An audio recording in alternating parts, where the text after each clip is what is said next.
굿TV 시청자 여러분들, 천세종 목사입니다. 국민복음 세상을 깨우는 말씀에 오신 것을 환영합니다. 오늘도 귀한 분들 패널로 참여해 주셨습니다. 반갑습니다. 안녕하세요. 네, 반갑습니다. 지난 시간에는 한 문장으로 된 복음, 그런 제목으로 공부를 하였습니다. 오늘은 우리를 찾아오시는 예수님, 그런 주제로 말씀을 공부하도록 하겠습니다. 여러분들 지금까지 신앙생활을 해오셨는데요, 예수님을 내가 인격적으로 만난 적이 있다. 있죠. 네, 있으신가요? 네. 네. 어떠셨나요? 너무 짜릿하고 너무 좋았어요. 너무 좋고 첫사랑 같은. 첫사랑 같고 첫사랑. 네. 그런 예수님과의 만남은 너무나 중요하고 우리의 삶에 대단히 중요한 역할을 하게 되어 있습니다. 오늘은 이 예수님과의 만남을 가졌던 한 여성에 대한 이야기를 해보도록 그렇게 하겠습니다. 먼저 요한복음 4장 말씀 읽어볼게요. 4장 3절 4절 읽어보겠습니다. 강래희님. 네. 유대를 떠나사 다시 갈릴리로 가실새 사마리아를 통과하여야 하겠는지라. 아멘. 예수님께서 남쪽에 있는 유다 지방에 계셨습니다. 그리고 갈릴리는 북쪽에 있었거든요. 네. 그래서 이제 남쪽에서 북쪽으로 쭉 올라가셔야 되는데 예수님께서 어느 지역을 통과해야겠다 하셨다는 겁니까? 사마리아. 사실은 남유다가 있고 북쪽에 갈릴리가 있고 그 가운데 사마리아 지역이 있는데 대부분의 사람들은, 대부분의 유대인들은 사마리아 지역을 통과하지 않았습니다. 왜요? 왜 그랬을까요? 천하다 생각해서 거기. 그렇죠. 네. 여러 가지 배경이 있습니다. 그래서 사마리아를 지나가면 빨리 갈 수 있는데 그렇게 안 가고 옆으로 멀리 돌아갔다는 겁니다. 무시했네요. 그렇죠. 사마리아를. 그 이유를 우리가 잠깐 좀 살펴보도록 하겠습니다. 주전 722년 북이스라엘이 멸망하게 됩니다. 네. 북이스라엘이라는 나라가 있었죠. 거기에 수도 핵심이 사마리아라고 하는 곳이었는데 그 사마리아가 함락되면서 이제 북이스라엘은 역사에서 사라지는 비극적인 일을 맞이하게 됩니다. 그 후에 일어난 일을 이렇게 말해주고 있습니다. 우리 열왕기하 17장 24절 한번 읽어보겠습니다. 열왕기하 17장 24절 손건우님. 네. 아수르 왕이 바벨론과 구다와 아와와 하맛과 스발와임에서 사람을 옮겨다가 이스라엘 자손을 대신하여 사마리아 여러 성읍에 두매 그들이 사마리아를 차지하고 그 여러 성읍에 거주하니라. 아멘. 아멘. 북이스라엘이 주전 722년에 멸망합니다. 어느 나라에 의해서 멸망했느냐면 아수르라고 하는 나라입니다. 우리 일반 세계 역사에서는 아시리아 제국이라고 할 수 있겠는데요. 그 나라에 의해서 멸망하게 됐습니다. 그리고 이 아수르는 이제 북이스라엘을 멸망시킨 다음에 어떤 정책을 쓰느냐면 혼합 정책을 씁니다. 사실은 다른 나라를 차지한 많은 제국들이 썼던 방법입니다. 피를 섞어버리는 거예요. 왜 그럴까요? 전통 문화를 사라지게 하기 위해서. 그렇죠. 네. 그렇게 해야 전통 문화를 계속 갖고 있고 자기의 말을 쓰고 자기의 종교를 갖고 있고 정체성을 계속 갖고 있으면 우리가 이렇게 다른 나라에 지배받으면 안 되지. 그렇게 해서 봉기를 해서 독립운동을 할 수 있으니까 피를 섞어버립니다. 어디서 사람들 데리고 왔냐면 바벨론, 구다, 아와 뭐 각 지역에 있는 그런 사람들 다 모아서 강제로 사마리아로 이주시켰습니다. 그래서 서로 가까이 지내면서 결혼도 하고 피도 섞이고 문화도 섞이고 그렇게 해서 결국은 여호와를 섬기는 신앙도 다 섞이도록 그렇게 만들었다는 것입니다. 그러니까 이 식민지를 하는 나라는 크게 두 가지의 정책을 쓸 수 있는데 로마 같은 나라들은 피를 섞지 않습니다. 놔둡니다. 반란을 일으키지만 않으면 너희들이 가진 종교 그대로 쓰고 언어 그대로 쓰고 이름 그대로 쓰고 살아라 이렇게 말합니다. 이렇게 하는 나라는 식민지를 오래 지배할 수 있습니다. 그런데 피를 강제로 섞는 나라들이 있습니다. 일본이 그렇게 하려고 그랬죠. 네. 우리나라 말 못 쓰게 했죠. 네. 우리나라 이름 다 바꿔버렸죠. 네, 맞아요. 그래서 또 일본 천황에 가서 절을 해서 우리 신앙을 다 없애버리려고 했죠. 네, 네. 그런 나라들은 오래 못 갑니다. 왜? 극렬한 방대에 부딪히게 되어 있어서 그렇습니다. 네, 네. 그러니까 역사에서 이런 일은 수없이 반복돼 왔습니다. 그런데 아시리아는 이 정책을 쓴 거죠. 혼합 정책, 섞어버리는 정책을, 잔인한 정책을 사용한 네. 것이죠. 그래서 이런 일을 하게 되었는데요. 열왕기하 17장 33절 34절 읽어보겠습니다. 장미님. 네. 이와 같이 그들이 여호와도 경외하고 또한 어디서부터 옮겨왔든지 그 민족의 풍속대로 자기의 신들도 섬겼더라. 그들이 오늘까지 이전 풍속대로 행하여 여호와를 경외하지 아니하며 또 여호와께서 이스라엘이라 이름을 주신 야곱의 자손에게 명령하신 율법과 법도와 율법과 계명을 준행하지 아니하는도다. 아멘. 그런데 이 아수르가 행한 이 혼합 정책은 적어도 북이스라엘에서는 대단히 효과적이었습니다. 네. 그래서 어떻게 됐냐면 그들이 오늘까지 이전 풍속대로 행하여 여호와를 경외하지 아니하며. 그러니까 이 아수르가 원했던 것은 뭐 바벨론이든지 딴 지역에 있는 사람들을 데리고 와서 이 북이스라엘 사람들, 사마리아 사람들과 피를 섞어버리는 거예요. 네. 예, 그렇게 해서 인종도 달라지게 하고 문화도 섞이게 하고 특별히 신앙이 섞이도록. 네. 그 당시는 한 민족은 대부분 한 신을 섬기는 것이 보통이었습니다. 한 나라면 신이 한 명인 겁니다. 하나의 신을 섬기고 그렇게 해야 사람들이 이렇게 그 신을 중심으로 모이지 않겠습니까? 그래서 그걸 정책적으로 사용했습니다. 사실 지금도 별로 다르지 않습니다. 많은 나라들은. 독재 국가일수록 더 그러겠죠. 그렇죠? 네. 예, 독재 국가일수록 신 하나, 종교 하나, 그래서 다른 걸 허락하지 않습니다. 그런데 이제 섞어 버리게 되었는데 그 정체성을 무너뜨리기 위해서 성공적이었어요. 북이스라엘은. 그래서 이스라엘 백성들이 이제 여호와의 이름을 부르지도 않고 여기 뭐라 하냐면 야곱의 자손에게 명령하신 율례 법도 율법 계명을 준행하지 않았다. 이제 하나님의 자녀로서의 정체성도 잃어버리고 삶의 모습도 사라지게 됐다. 의도대로 된대요. 의도대로 된 거죠. 네. 사실은 북이스라엘의 이 행한 혼합 정책은 대단히 성공적이었습니다. 그래서 이 사람들의 피가 섞이게 된 것입니다. 여기서 특별히 야곱의 자손이라 그렇게 이야기해주고 있습니다. 이 야곱의 자손은 오늘 우리가 묵상하는 사마리아와도 아주 깊은 관계를 가지고 있습니다. 여기서 우리가 두 가지 배경을 좀 기억할 필요가 있는데 오늘 그 수가성 여인 이야기를 살펴볼 것인데 배경으로 이야기를 하였는데요. 두 가지가 중요합니다. 하나는요, 사마리아 땅이 이방 사람들이 들어와서 피가 섞이게 됐다는 거예요. 네. 그래서 이 남쪽에 있었던 유다 사람들, 전통적인 혈통을 유지하고 있었던 이 사람들은 피가 섞인 사마리아 사람들을 어떻게 대했다는 겁니까? 상종하지 않았죠. 그래서 상종하지 않았다. 정확하게 단어 쓰셨는데 네. 우리는 얼굴도 안 쳐다봐. 말 안 섞어. 왜? 우리의 피를 한때는 이어받았지만 사실 여러분 얼마나 슬픈 현실입니까? 다 아브라함의 후손이거든요. 그런데 북이스라엘은 멸망을 하게 돼서 이제 아수르가 쓴 혼합 정책의 결과로 피가 섞이게 되고 문화가 섞이게 되고 종교가 섞이게 됐습니다.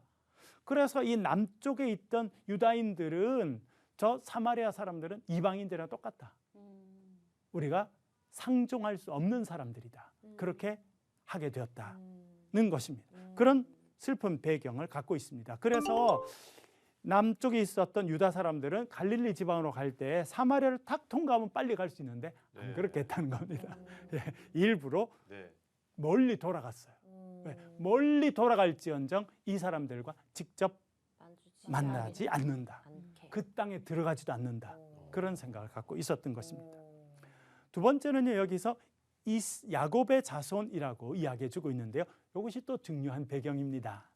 여러분, 야곱하면 뭐가 생각나십니까? 야곱의 인생에서 뭐가 바뀐 사건이 있었죠. 어떤 사건이 생각납니까? 하나님과 싸워 이긴. 그렇죠. 네.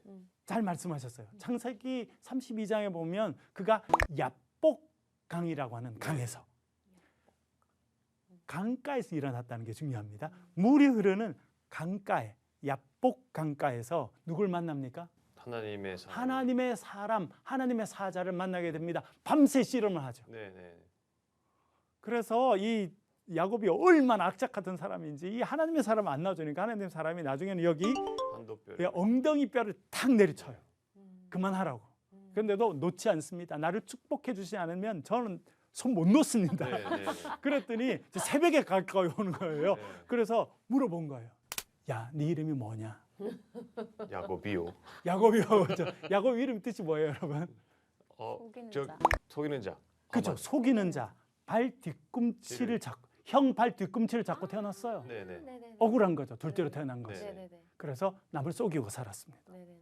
저는 야곱입니다. 남을 속이는 자고 발 뒤꿈치를 잡은 자입니다. 그랬더니 사자가 그 야복강에서 그 이름을 바꿔줍니다. 네. 이제 더 이상 너를 야곱이라고 하지 않고 뭘로 바꾼다고요? 이스라엘. 이스라엘로 바꿀 것이다. 여러분 이스라엘의 말뜻이 무엇입니까? 하나님과 싸워 이긴 자. 네, 그렇게 우리나라 말 성경에도 그렇게 되어 있습니다. 하나님과 사람과 겨루어 이겼다.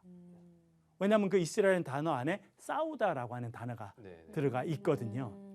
그런데 여러분 사람이 하나님과 싸울 수 있습니까? 아니죠. 싸워서 이길 수 있습니까? 못 아니죠. 이기죠. 예, 그래서 사실은 이스라엘이라고 하는 것을 어떻게 번역하면 더 좋으냐면 하나님과 싸워서 하나님이 이긴 거예요. 네네네. 네.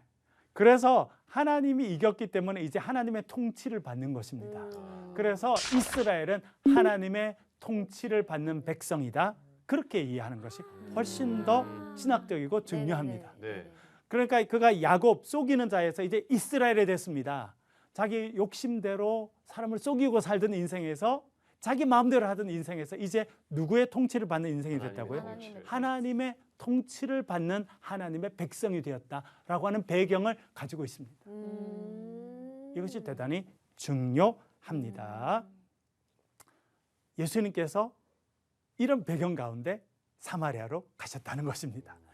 여기서 하나 더 읽어볼 표현이 있는데요. 그래서 4장 4절 다시 한번 읽어보겠습니다. 강래희님. 사마리아를 통과하여야 하겠는지라. 아멘. 아멘. 여기에 사마리아는 단어가 나오고 뒤에 뭐라고 써 있습니까? 통과하여야 하겠는지라. 하겠는지라. 네. 네. 어떤 의미, 어떤 어감, 뉘앙스가 느껴지십니까? 나 꼭 간다. 그렇죠. 다시 한번 좀 말씀해 주세요. 나 꼭 간다. 네, 나 그런 간다. 의미. 안 가도 되는데 많은 사람은 그 길로 가지 않는데 네. 나는 반드시 그 길을 가겠다고 하는 예수님의 의지가 여기 아주 깊이 담겨 있다고 하는 것을 알게 됩니다. 네네네. 말씀드린 것처럼 많은 유대인들은 사마리아 땅은 피가 섞인 땅이에요. 네. 그래서 오염된 땅이고 어떻게 보면 더러운 땅이다. 그렇게 생각했어요. 네. 그래서 일부러 피해 다녔습니다. 네. 그런데 예수님은 굳이 그 땅을 지나가야겠다고 결정하셨다. 네, 네, 네. 왜 그렇습니까? 내 백성이잖아요. 내 백성이니까. 성경이 이렇게 말씀하시는데 5절 6절 한번 읽어보면서 우리가 그 대답을 찾아보겠습니다. 5절 6절 읽어볼게요. 사마리아에 있는 수가라 하는 동네에 이르시니 야곱이 그 아들 요셉에게 준 땅이 가깝고 거기 또 야곱의 우물이 있더라. 예수께서 길 가시다가 피곤하여 우물 곁에 그대로 앉으시니 때가 6시쯤 되었더라. 아멘. 아멘. 사마리아 땅을 예수님께서 꼭 통과해야겠다 생각하셨습니다. 그 중에서도 한 지역을 딱 정하셨어요. 어느 지역이라는 겁니까? 수가. 수가라고 하는 지역입니다. 그리고 수가도 여러 동네니까 여러 곳이 있을 때 그 중에 하필 지금 어디를 가시겠다는 겁니까? 야곱의 우물이 있는. 야곱의 우물이 있는 곳으로 가시겠다. 그렇게 이야기합니다. 여기서 예수님의 의도를 우리가 볼 수 있는데요. 수가라고 하는 동네를 꼭 지나가시는 겁니다. 첫 번째 왜냐하면 그게 뭐가 있었다는 겁니까? 우물. 야곱의 우물이 있었다는 겁니다. 야곱의 우물. 야곱 아까 말씀드린 것처럼 그가 창세기 32장에 보면 야복 강가에서 네. 누구와 씨름합니까? 하나님의 사자와 씨름하게 됩니다. 거기서 어떤 일이 있었습니까? 이름이 바뀌죠. 네. 야곱이라는 이름에서 어떤 이름으로 바뀝니까? 이스라엘. 이스라엘로 바뀝니다. 네. 발 뒤꿈치를 잡은 자, 남을 속이는 자에서 하나님의 통치를 받는 백성으로 바뀌는 사건이 있었죠. 네. 그것이 야곱의 사건이었습니다. 네. 그 야곱이 파놓은 우물이 있기 때문에 예수님께서 그 길로 가시기로 하셨다는 거예요. 이 배경을 갖고 있습니다. 그러니까 야곱은 야복 강가에서 하나님의 사자를 만났죠. 네. 네. 이제 이 야곱의 우물, 물이 있는 이 우물에서 예수님은 수가성 여인을 만날 것입니다. 아. 이 수가성 여인은 누굴 만나는 거예요? 하나님의 아들을 만날 것입니다. 그래서 야곱이 이스라엘이 된 것처럼 이 여인이 바뀔 것이다 라고 하는 것을 우리에게 암시해주고 있는 것이라는 것을 알게 되겠습니다. 드라마 같아요. 전율이 드라마 쫙 같아요. 오네요. 네. 네. 공통점으로 물이 있네요. 그렇죠. 물이 그래서 있죠. 이제 새로운 자로 그렇죠. 피조물이 되는 하나님의 사자가 어. 나타났는데 이번에 하나님의 아들이 직접 나타나시고 네. 그의 인생이 바뀔 거라고 네. 하는 것을 알게 됩니다. 네. 두 번째, 예수님께서 수가성에 간 여인은 그곳에 누가 있기 때문입니까? 수가성 여인이 있기 때문입니다. 네. 이렇게 말하지 않습니까? 예수께서 길을 가시다가 피곤하여 우물 곁에 그대로 앉으신 앉으셨다. 그런데 때가 몇 시쯤 됐다고 말합니까? 6시. 6시쯤 되었다. 네. 그렇게 말해주고 있습니다. 이게 그냥 뭐 일어난 일같이 이렇게 하지만 아니고요. 아주 세밀하고 구체적으로 이걸 표현해 주고 있는 것은 대단히 중요합니다. 예수님께서 길을 가시다 피곤하시죠. 네.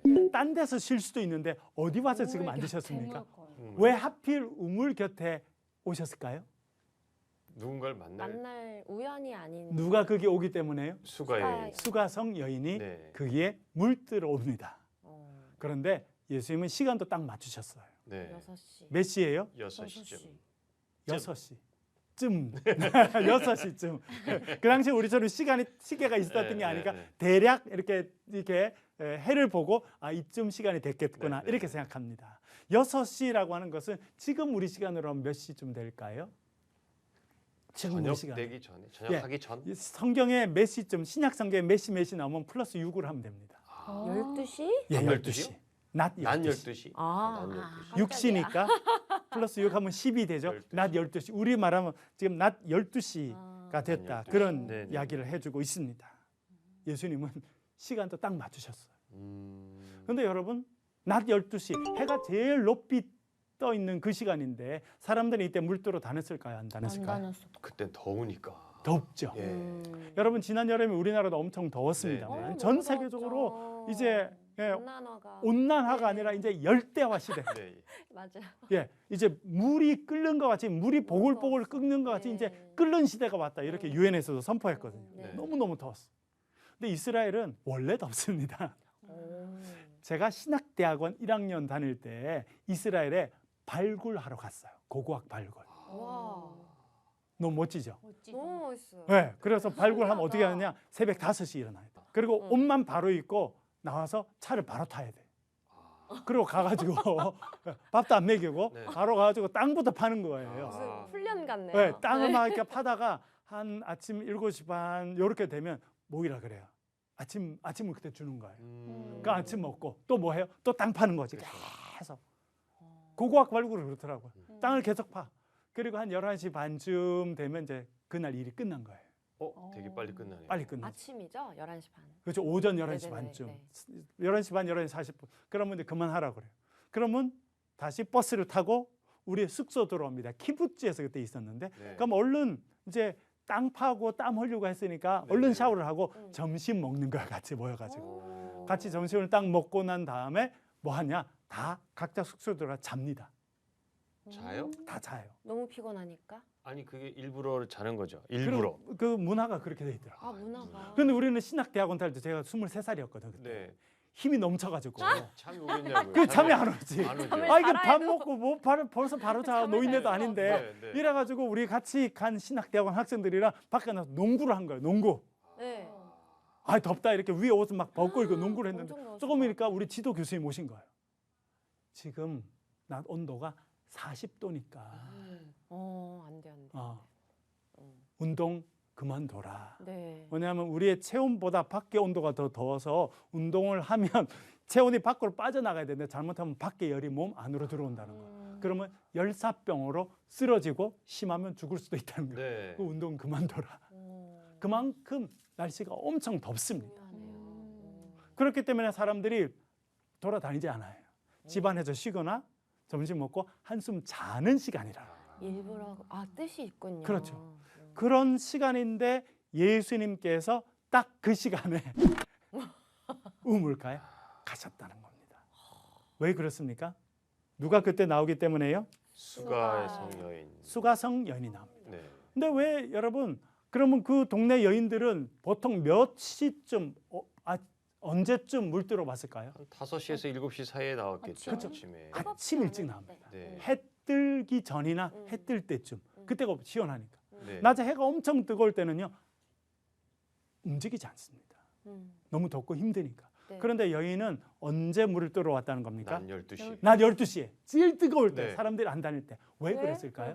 뭐? 그때가 이제 예수님 만날 때구나. 아 그때가 예수님 만날 야, 때죠. 예, 그때가 알진 못해도 뭔가 네. 사람들을 피해야 그렇죠. 될 뭔가가 있었을 것 같아요. 사람들을 피하고 싶었던 거예요. 예. 일부러. 그것이 무엇일까? 왜 그랬을까? 그게 궁금해. 그것이 관건이 왜 사람들을 피했을까요? 뭔가 죄진 게 있고 사람들에게 그죠 피해를 줬다든지 병이 뭐 있나? 병이 있나? 사람들에게 뭐, 피해를 줬나? 뭐 아픔이 있나? 뭐 아픔이 이런 있나? 거. 여러분 사람이 제일 싫은 게 뭐냐면 사람들이 모여서 자기 뒷담화하는 거예요. 네, 네. 그렇죠. 그렇죠. 싫어하죠. 그렇죠. 근데 상처가 많았던 것 같아요. 이 여인. 벌써 슬. 여러분 그 당시의 여성들은 사회 활동을 거의 하지 않았습니다. 특별히 결혼한 여성들이 하는 일은 주로 뭐였을까요? 살림. 살림하고 그렇죠. 아이를 낳아서 기르는 네. 그런 것이었습니다. 대부분의 동네 여인들이 그렇게 했는데 이 여인들에게 아주 이렇게 뭘 좀 자기의 생각들을 나눌 수 있는 사랑방 같은 데가 있었어요. 어디였냐면 우물가였어요. 아, 그러네. 제가 어릴 때도 네. 저희 동네에 수도가 없었어요. 그렇죠. 제가 완전 어릴 때. 그래서 우리 동네에 우물가가 있었어요. 산에서 물이 이렇게 졸졸졸 오면 우물을 파놔서 그 우물에 물이 있습니다. 네. 그리고는 우물물이 밑으로 싹 내려가니까 우물 바로 밑에는 뭐가 있냐면 빨래터가 있습니다. 잘 아시네. 반드시 그렇게 네, 돼 있어요. 있죠, 있죠. 왜 우물물이 모였다가 흘러가니까 네. 빨래하기가 너무 좋잖아요. 네. 네. 그래서 여기가 동네 아주머니들의 사랑방 같은 거예요. 우물 물도로 모여서 또 이야기하고 그다음에 오후 좀 늦게쯤 돼서는 빨래를 들고 와서 이제 빨래 방망이를 이렇게 하면서 아이고 어땠다더라 누가 어땠다더라 이런 이야기를 말들도 다 이제 많겠네요. 하는 건데 소통도 이 여인은 네. 그렇게 하기 싫었던 거예요. 음. 사람들이 아마 뒷담화를 하지 않았을까 이렇게 생각됩니다. 저 여자 말이야 아, 뭔가 남편 5 있었대.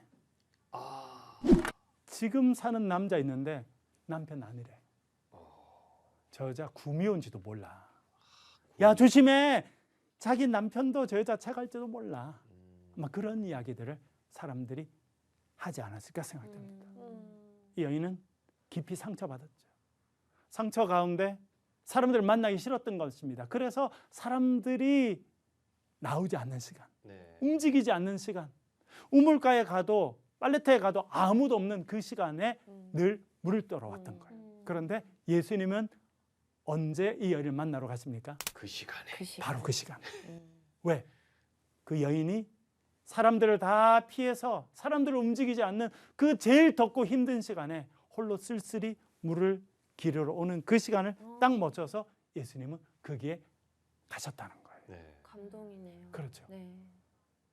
굳이 예수님 사마리아를 가시고 굳이 수가성으로 가시고 굳이 그 중에 야곱의 우물에 가셔서 그 여인이 물 들어오는 시간에 우물에 계셨다는 겁니다. 예수님은 우리를 찾아오신다는 겁니다. 네. 우리가 예수님을 찾아가는 것 같은데 사실은 예수님이 우리를 찾아오셔서 네. 우리의 삶의 구원의 우물을 주시는 분이다. 아멘. 그 이야기를 아멘. 하고 있습니다. 오늘은 여기까지 하고요. 또 딴 부분은 우리 다음번에 또 더 이야기해 보도록 하겠습니다. 혹시 질문 있으시면 아니, 이게 너무 궁금해요. 네. 무슨 드라마의 마지막 장면 보는 것 같죠? 자, To be 다음은 continued. 그러면서 딱 거기서 그래서 좀 끝내주시는. 재밌죠 드라마. 예, 가 예, 예. 네. To be continue. 네. 네. 채널 고정하시고 채널 고정. 네, 다음 시간에 또 계속 될 겁니다. 이런 이야기. 여러분 오늘 또 하시면서 좀 마음에 느껴지신 게 있으신가요? 역시나 예수님은 너무나도 사랑이 많으신 분이다. 그렇죠. 가끔 저도 세상을 살다 보면 혼자인 것 같고 외로울 때가 그렇죠. 있거든요. 마치 그 여인처럼 맞아요. 좀 소심할 때도 있고. 네. 그러나 또 한 번 느낀 것은 저는 혼자가 아니다. 네. 예, 꼭 예수님이 하나님이 저와 함께 계신다라는 것을 또 느꼈어요. 그러게 말이에요. 네, 네, 감동도 너무 진하게 그러게 왔어요. 네, 강레이 자매가 딱 혼자 외로워서 있을 딱 그 시간에 예수님이 맞춰서 오신다는 거잖아요. 그렇죠. 네, 할렐루야. 정확하게. 수가 여인. 네, 그렇죠. 네. 아, 이걸 조금 전달할 때, 전도할 때도 네. 얘기해주면 너무 좋을 것 같아요. 그러게 이 말이에요. 시간 이때 당신한테 찾아오실 거예요 하고 하는 제 얘기가 예를 들을 게 없었는데 네. 예시가 있지. 예시를 이렇게 있는 들어줄 그렇죠. 수 있을 것 네. 같아서 네. 아무도 없이 혼자 쓸쓸히 우물가에 오는 그 시간이 예수를 만나는 시간이다. 네. 그렇죠? 네. 네. 그런 그 메시지를 우리에게 던지고 있다는 것을 알게 됩니다. 네. 예. 오늘은 우리가 우리를 찾아오시는 예수님 그런 제목으로 말씀을 나누었습니다. 다음 시간에는 하나님의 선물 그런 제목으로 같이 말씀을 살펴보도록 하겠습니다. 계속 이어집니다. 다음 시간에도. 너무 좋아요. 오늘 함께해 주셔서 감사합니다. 수고하셨습니다. 감사합니다.